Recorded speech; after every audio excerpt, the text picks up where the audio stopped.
This video will demonstrate the recommended initial installation and setup. The brewer must be disconnected from the power source throughout the initial setup, except when specified. Attach main water line to the flare fitting assembly. Attach water line to the brewer.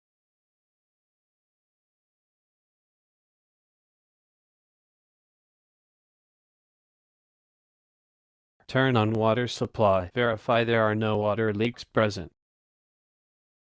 Connect the brewer to power source. Turn on the main on-off switch located under the brewer behind the right front leg. Place a clean empty brew funnel into funnel rails. Place clean empty server under funnel. Water will flow into the tank and stop when the tank is filled to its capacity. Wait approximately 20 minutes for the water in the tank to heat to proper temperature. After the tank has filled, place a small container beneath the faucet and open the faucet handle. Release it when you hear the tank starts to fill. Water temperature will be displayed during this time.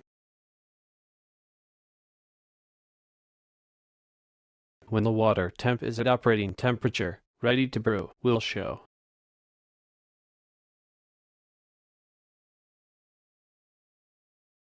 Some water will drip from the funnel during this time. This is due to expansion and should not occur thereafter.